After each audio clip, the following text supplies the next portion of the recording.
Terima kasih Pak Roni. Saya hanya singkat saja. Saya Patra MZ, kuasa Pak Hasto Kristianto. Yang saya mau sampaikan, kami mau sampaikan adalah sejak Komisi Pemberantasan Korupsi berdiri 27 Desember 2002. Saya ulang.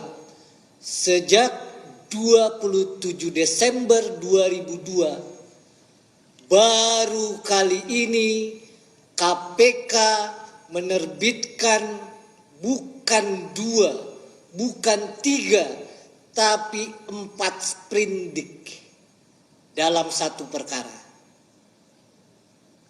Baru kali ini lebih dari 22 tahun KPK berdiri. Oleh karenanya, kalau ditanya, tentu di KPK sendiri ini pasti tidak bulat ini penyidiknya. Gak akan sepakat. Ya. Pasti ada tentu penyidik yang masih baik tuh di KPK. Sprindik pertama 9 Januari 2020. Sprindik kedua 5 Mei 2023. Sprindik ke-3 dan 4 23 Desember. Apa artinya penerbitan sprindik, surat perintah penyidikan?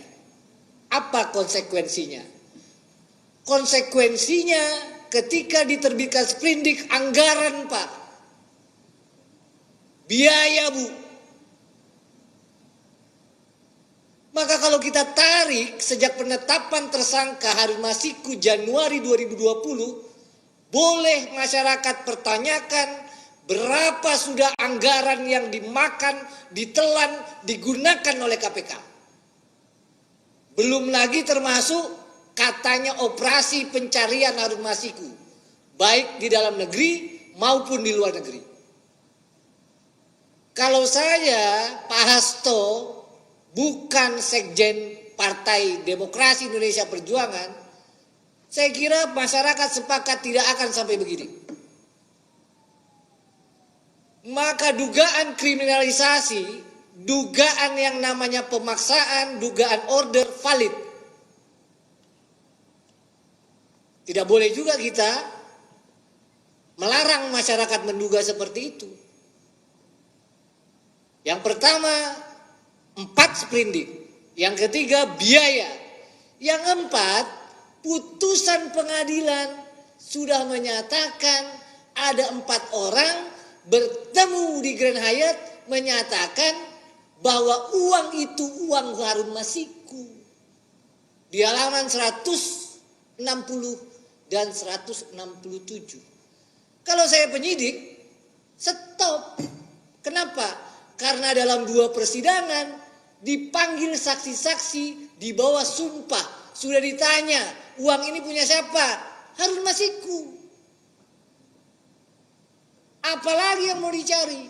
Oleh karenanya, di dalam hukum itu ada yang disebut dengan analisis ekonomi dalam hukum pidana.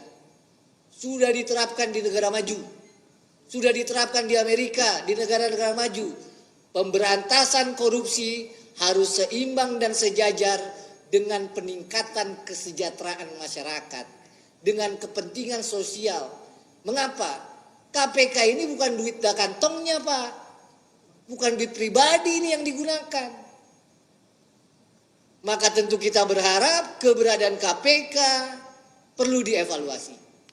Terlebih pada prinsip dasarnya KPK ini semestinya ditunjuk dan dibentuk di era Presiden Prabowo. Itu saja yang saya mau sampaikan.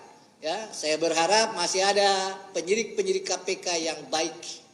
Ya, karena ada juga kita tahu bahwa drama ini begitu berjilid-jilid, termasuk membawa flash disk dan buku sampai 4 koper tuh. Dan baru pertama, ibu bapak juga pasti mengalami, ya, Begitu penggeledahan nggak ada kan berita keluar kan? Apa yang mau dilihatin? Ya kan? Itu saja dari saya. Terima kasih Pak Roni. Ya, terima kasih Bung Patra. Kawan-kawan akan ditutup oleh senior kami, Pak Magdir Ismail.